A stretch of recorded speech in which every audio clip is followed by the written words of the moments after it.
I think this episode is going to help anybody, even if they're not starting a business, because self-management is it's just so important. I love bookkeeping. Hi, everyone, and welcome to the I Love Bookkeeping podcast. My name is Hannah Robinson. And I'm Alysssa Lang. And thank you for listening. Today's episode, we actually are starting a new series on tips for newbies. We're going to have a few episodes coming up here with a lot of great information for if you are just starting off your bookkeeping business or you're interested in what the opening processes will be for having your own bookkeeping business. But today we really want to cover self-management. And I think this episode is going to help anybody, even if they're not starting a business, because self-management is it's just so important. Melissa, what's something that you did to kind of really jumpstart your self-management and kind of take a lot more responsibility when you started a business, when you were just starting off working for your business? Oh, man. That's a tough question. But I have to say that I Googled a lot. And was like, what do other businesses do? Like, what am I supposed to do right now? And pretty much everything that I found was that you need to have a clear idea of what you want in order to set a path to get there. You can't, if you're, just constantly moving towards, no particular destination, how are you going to reach your goals? So the big thing for me is I sat down and I was like, what do I want this company to look like? Who do I want to work with? Who do I want on my team? What do I want to offer? And like, what's going to make me really happy when I wake up in the morning to be a part of? And once I got that, in place, which was really easy because that's like the passionate stuff, right? Where you're just like, yes, like I'm going to take every shitty work situation I've ever had and I'm going to make this the complete opposite. And we're all going to love working here and it's going to be fantastic. And then, so it's really easy to get that stuff down. And then I was able to, kind of roll into working on my plan and time management just came easy for a while until it didn't. And then that's where I get most of my tips for today is when all of the time management went out the window because I have toddlers and things got a little different. It's really easy to preach that you should manage your time. But, if you're in the middle of managing your time and a child like projectile vomits on you, there's a little bit, but there's a little thing, a little outside of your control, right? So then what do you do? Yeah. So I think when you have somebody, especially if it's somebody who has just purchased our course, or they're looking to start a business or a bookkeeping business, I think we've kind of established a few core things to really kind of kick off self-management. And that is, number one, your mission statement, which I think it's a really kind of toned down explanation of your company's reason for existence and kind of your why and almost like an elevator pitch. Like, how would you describe your company and your services in like 15 words or less? That is like the most important part though, is like in 15 words or less. Because if you're going to tell anybody, you got 15 words or less, and then they stop listening to you. So it's really hard to not over explain. Like you're talking to Hannah and Melissa over here. Like we're talkers, but you gotta, we're chatty Cathy's. We are, yeah. But 15 words or less, guys, get that mission statement down. Yeah. Well, and then I think once you kind of have that, it's time to branch off to the core values, the service offerings, and your target client. Those three things I think can kind of create a web like off of your mission statement. So once you have your mission statement, you can then look at what are my core values as a human being? And then what are my company's core values going to be? It's kind of a deeply ingrained principles that kind of guide all your company's actions. And really, I think it gives a lot of integrity if you stick to your core values. And I think that's why they're so important. I mean, wouldn't you agree? I do. And I really feel like to be like almost, the negative Nelly against it, when I first was going through trying to figure out what our company would look like, I was going through like these big companies' mission statements and their core values. Like, I'm just going to like copy and paste Microsoft's or something, whatever. Nobody will know if I copy and paste somebody else's, but I was going through and I was like, well, that's bullshit. Like, have you ever looked at somebody else's, like, and you're like, oh, I had the worst client experience at Walmart. Okay, mission statement. That's a bunch of crap. Like, it's one of those things where you just start to look at other people's and you get super judgmental. And I don't know if you do that, but I do it for sure. And I was thinking like, man, core values, like, do people really run a company based on their core values? And I was so like skeptical that people didn't just pick like somebody else, right? Like what I was looking at other people's core values. Why wouldn't, Microsoft just like copy and paste from Google or whatever? I don't know. And then I started to think of like, well, it doesn't really matter what they do, right? Like, I think this is important. And I want this, even if other people think my core values are bullshit, that I want to make sure that I have it down. Because what I highly recommend is really digging deep inside into your personal core values and what you want in the people that you work with on your team. And then think about those core values every single time you go to make a decision in your business and ask yourself, is this in line with my values, my company's values, our ethics? And is it the best thing for my clients and for my team? And I have to say, like, choosing our core values was probably one of the best things I could have done to really keep me focused. Well, and once you kind of have your core values, I think that really contributes to your overall vision. And then after that, I think it's really important to think about your service offerings. What are you going to offer? And what will you do? What won't you do? What are you going to charge? Like where, because I think it's really important, not, on one side, you could say you're boxing yourself in. On another side, you can say, here is my knowledge. Here's my expertise. And here's where I draw the line. And here's what I'm going to charge. That is so important. And this is funny. Okay. So one of our company core values is humility, which if you know me is a little bit hilarious because I have a tendency to just be like loud and open and like humble is nothing that I will ever like say that I am humble. Okay. However, it was really important to me from a business perspective to focus on humility as a company, knowing that we're not always necessarily the best and that everybody can learn from everyone. And that really helped guide our service offerings in the way that we present our information to our clients, because we view ourselves rather than, like, oh, we're the expert. We're telling you how to read your financial reports. And rather, we're your financial teachers. Let us try to present this information in the way that you learn best so that you can really understand how your business is performing.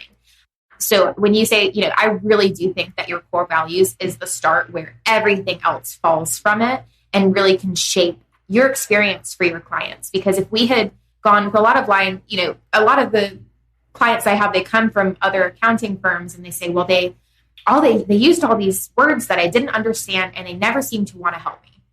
Well, my entire job is to help you. And so based off of humility and knowing that there's going to be a time where I need to ask for help, where I can learn from them to make my business better. And the only way to do that is to listen and to also, instead of being, I guess like a expert talking down kind of role, be more of a teacher and even a student with my clients, because I can always learn something from my clients on how to serve them better as well. Yeah. Well, and then I think, you start somewhere, and I'm such a hand talker, so I wish everybody could see me like creating this like fake map next to me. You kind of start somewhere with like your company culture, your mission statement, your core values. And then from there, you can kind of, things start to just come one after the other organically. I think once you kind of have your service offerings in place, then you can kind of bounce to, okay, who's my client? Who's my customer? Am I niching? Am I not niching? We're having another episode on that. But who is my target audience for the services that I'm doing? And the funniest thing is sometimes like that target client will choose you. And I always think back to the BL community that somebody posted that all of her clients were named Jeff.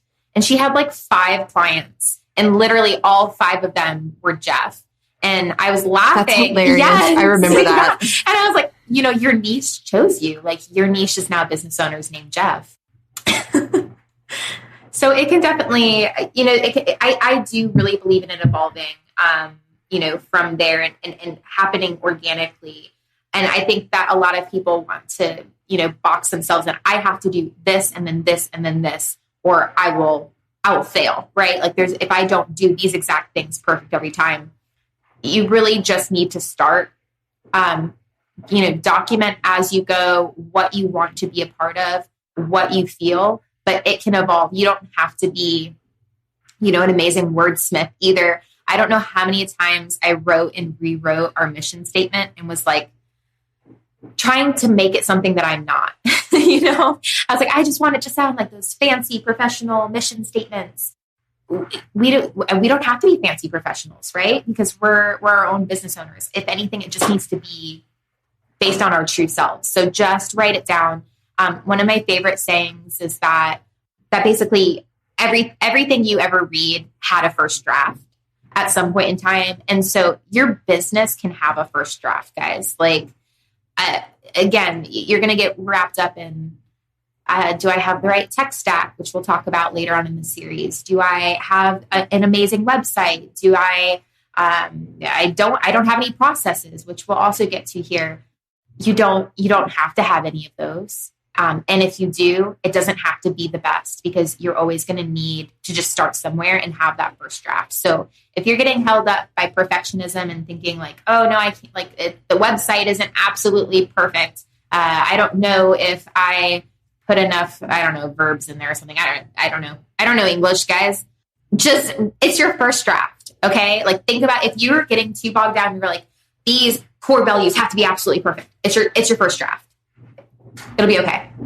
Well, and I think people get caught up when you're first starting a business. I think a common theme that you and I both have seen is getting caught up in the processes and getting caught up in everything being perfect when you're first starting.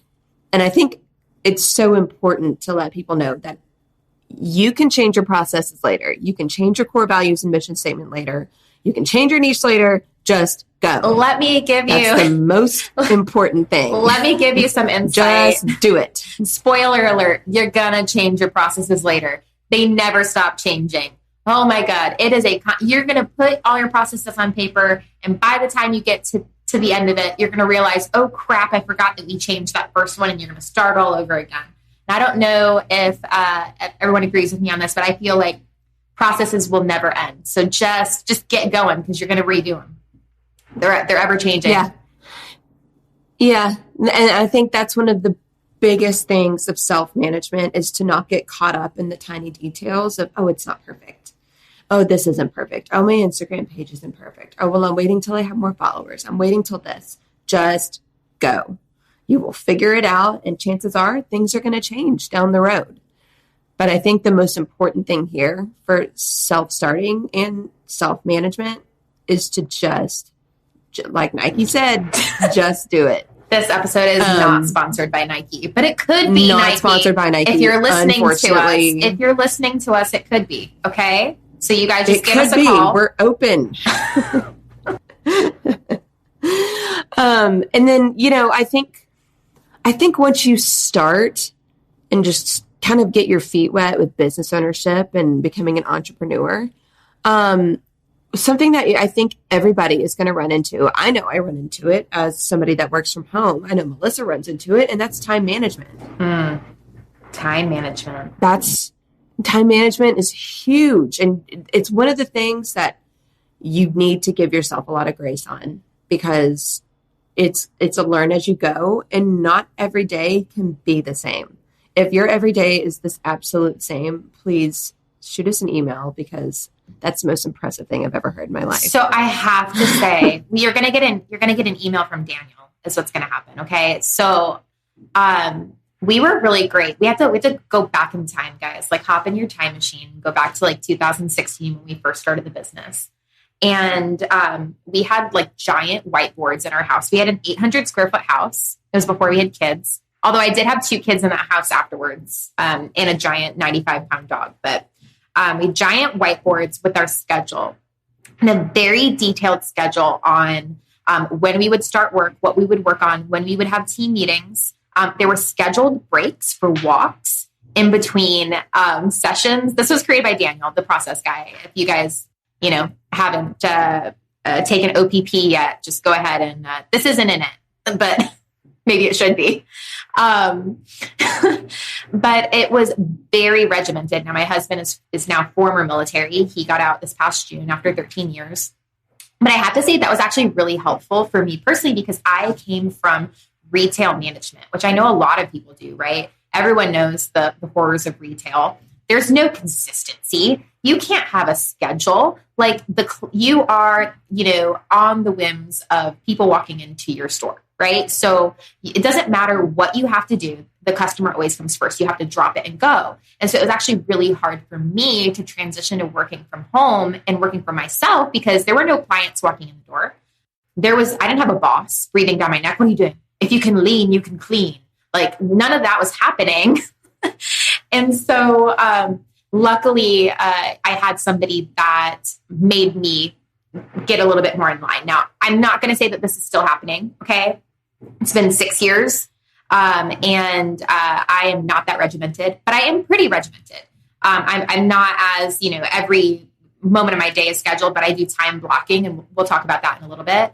But it might actually, I have to, devil's advocate to Hannah, it might actually be better to not give yourself grace to start with and actually be your own boss and, kick your own butt, right? And like make yourself get, on a really strict schedule, so that you have, I guess, that structure to get you going. And then as you get things done, if you want to loosen up the reins, you can. But what I found, hiring 16, going on 17 people, most of which who had not worked from home prior, in my experience, it's one of the hardest transitions that you can make.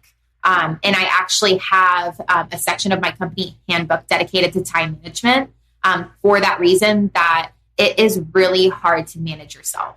Well, and I think kind of circling back to what I said about giving yourself grace, what I meant more so was give yourself a break if your initial new schedule that you've set up for yourself doesn't pan out, because you're going to have to be flexible and kind of learning kind of getting in the groove of your new life and your new work schedule. And I know a lot of people listening out there have children, adding kids into the equation. And then you have things come up, like somebody's sick or somebody's got to move, or, your kid has piano lessons or a baseball game or something like that. That's when time management is so key, I think. And you need to know when your flow is, because even as an example, like this episode, when we first started, this podcast, when we first started recording, Hannah and I were recording at 3:00 in the afternoon. And, guys, we had to throw the first episode in the trash. And we'll say that it was audio, but I want to say that we were just we're not 3:00 in the afternoon people. We are not, we are 9 a.m., 8 cups of coffee, high on life, got the sunrise going kind of people. And so that's going to take some time to learn. If you've never been able to control your own schedule, you might not even know when you're at your best. Yeah. And I was actually you took the words right out of my mouth, because I think one of the most important points of time management is knowing when you're in the peak of your flow. Is just because I know for myself that mid-afternoon slump hits me like a train. And right now, morning, like you said, pounding 8 cups of coffee. Like I've already walked the dog. Like I am up and at 'em and I've got energy. So I guess our biggest advice for kind of if you're new to this whole thing, I hate saying the word journey. I really wanted to put the word journey in there, but you know how I feel about it.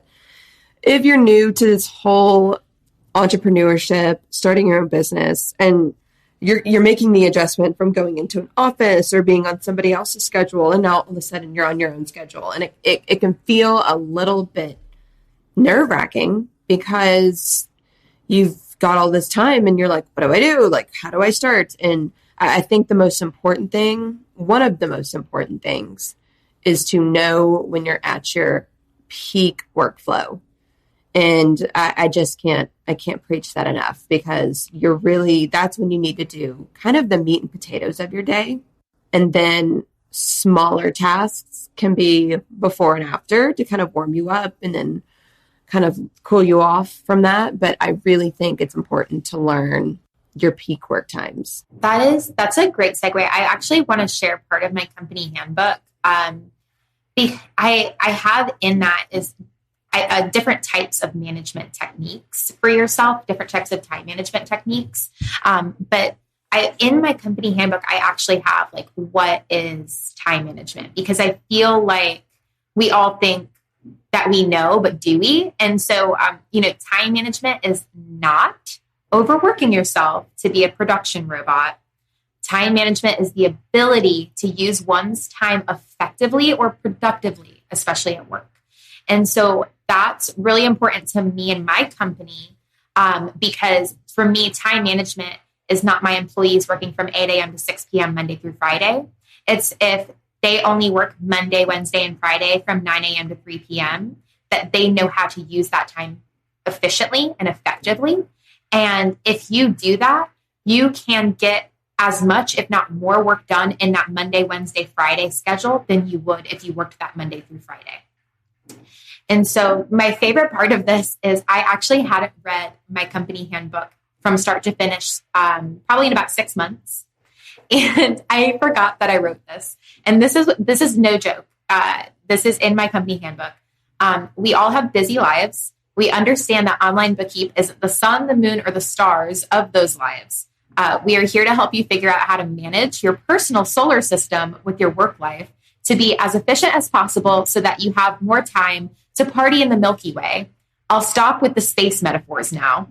And I just want to share that with you guys, because not only is that, first of all, one of the lamest things I've ever read, but it is a great example of our company culture in our company handbook, that I am the queen of lame jokes. And it shows throughout all of the policies. Like, I was reading through and I was like, what was I on when I wrote this company handbook? And I'll tell you what I was on. I was motivated and inspired and hopped up on creating my company culture. And I literally did not hold back when I wrote my handbook. I was like, I'm going to be a total loser because it's my company and I can. And so can you. And if you hate dad jokes, then ban them in your company handbook. Have a whole thing that's like, if you say a dad joke, I'm going to fire you. I don't know. Put out a hiring ad that says, if you tell lame dad jokes, this isn't the company for you. And then what I'm going to do is the opposite and get all the cool people to work for me, because I am the type of person that loves lame dad jokes. And that's how I created my company. So that's kind of a great thing, is like, again, you don't have to have the super professional, perfectly worded, eloquent, company handbook and mission statement. Like, just be yourself, because then you're going to attract the people that want to work for you. Today's show is brought to you by Keeper, the one app to run your bookkeeping business. Keeper helps you get faster client responses with your own custom branded QuickBooks integrated client portal. Finally, you can say goodbye to those pesky spreadsheets full of uncategorized transactions. Keeper also helps you catch those embarrassing coding errors before your clients do. And with Keeper, you can generate beautiful custom reports that your clients will absolutely love to read. To find out more, go to keeper.app. That's keeper.app. Mention I Love Bookkeeping to get 20% off your first 3 months. Again, go to keeper.app to find out more. Thank you for listening.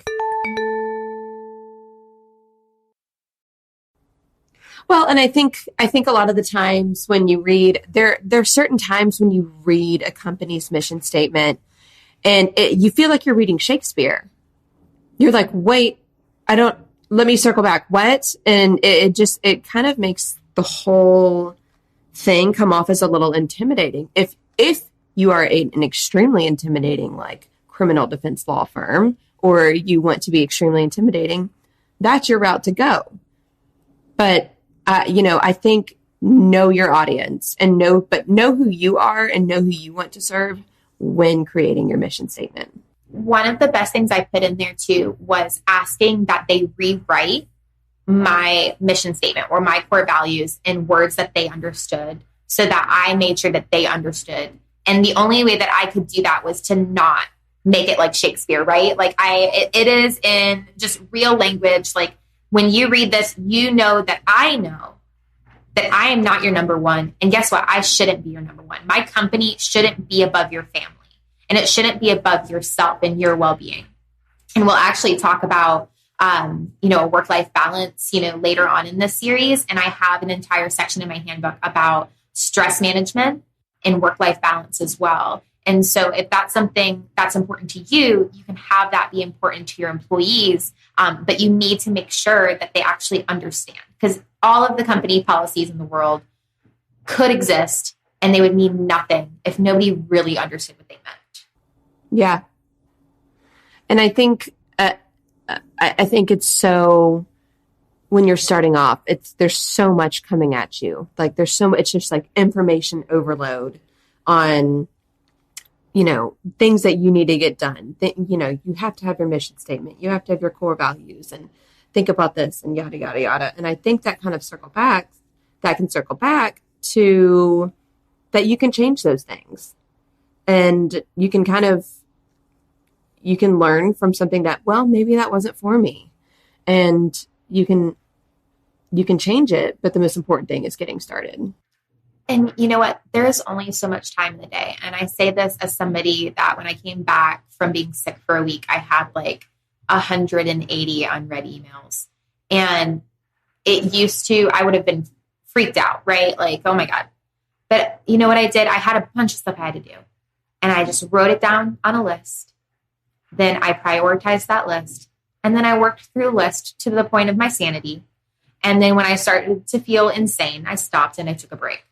Like I had said earlier, and I kind of digress and go back to, there's different types of time management for different people. This works for me, but it might not work for you because we don't all function the same. And so even in my company handbook, I have links to different types of time management so that people can try different things. One of which is the Pomodoro Technique, which involves like timing yourself and you basically, set out your task list. You work for one Pomodoro, which is like a 25-minute time slot. Then you stop and record your progress. You take a short break. Then you get back to work, and then you work another Pomodoro. And then after 4 rounds of that, so basically work, short break, work, short break, work, short break, work, short break. You do a long break after that. And this works for a lot of people. It does not work for me. Well, and I think that's so crazy because when you talk about the Pomodoro Technique, I think of school. Yeah, and that's why it didn't work for me, is because traditional schooling was terrible for me. And it's not for everybody, right? Because what if you're doing your 25 minutes and you just hit peak flow? Do you still stop and take a short break?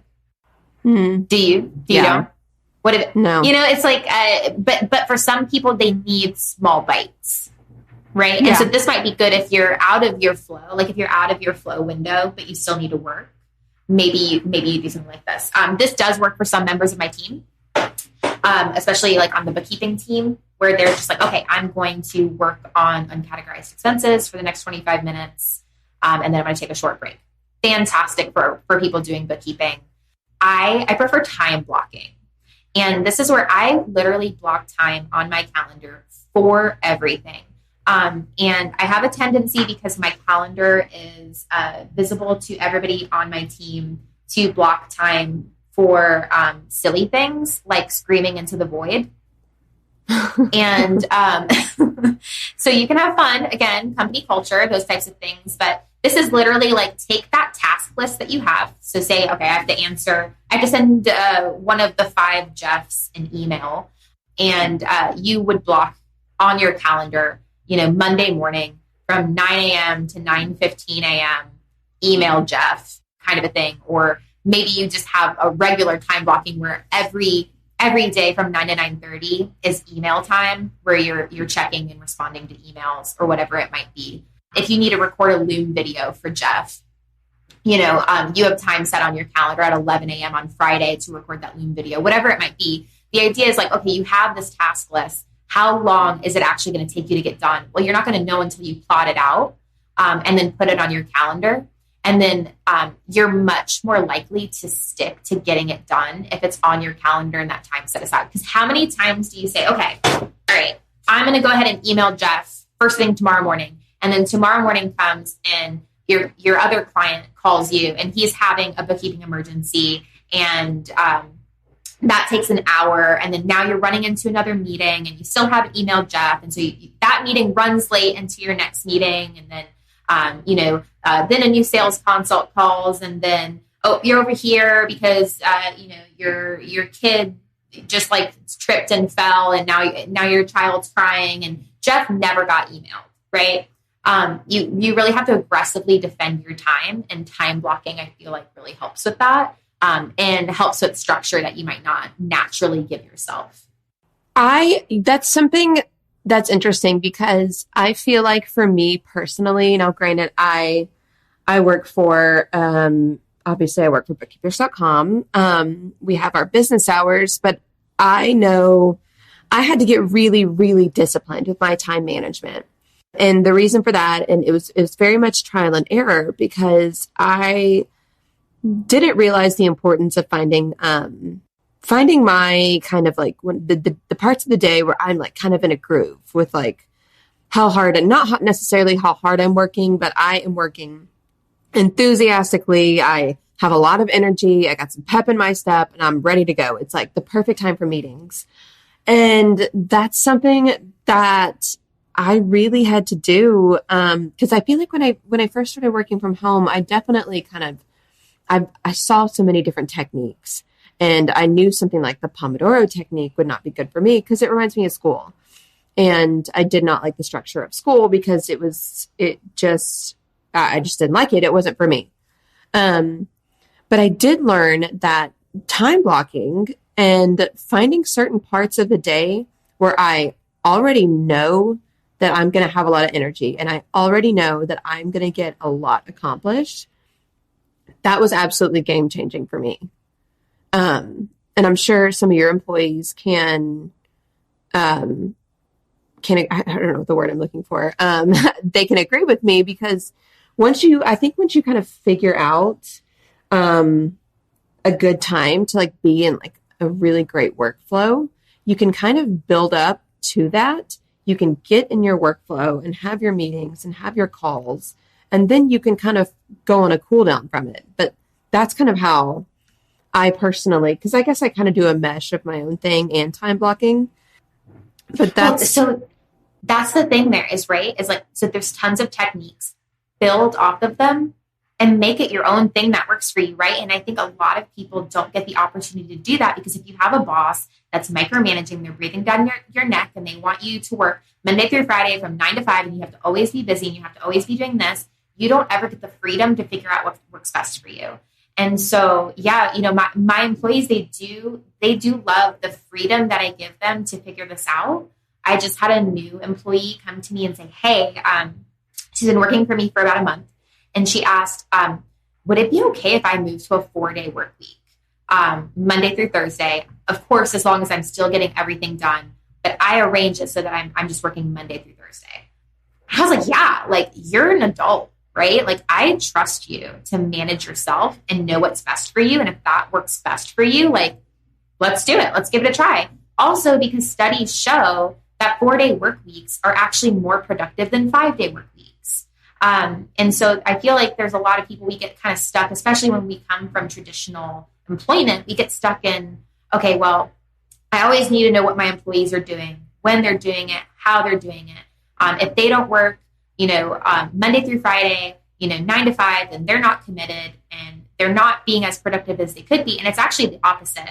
And I think that we all feel that too, which is why we left traditional employment and we wanted to become business owners, which is that we needed our own freedom to fly and figure out what works best for us. And I think that if you decide that this, bookkeeping business is something that you want to grow into and end up having employees and having subcontractors, I really urge you to think about how you feel right now, having left traditional employment, moving into entrepreneurship, and ask yourself how you're going to, bring that to your team later.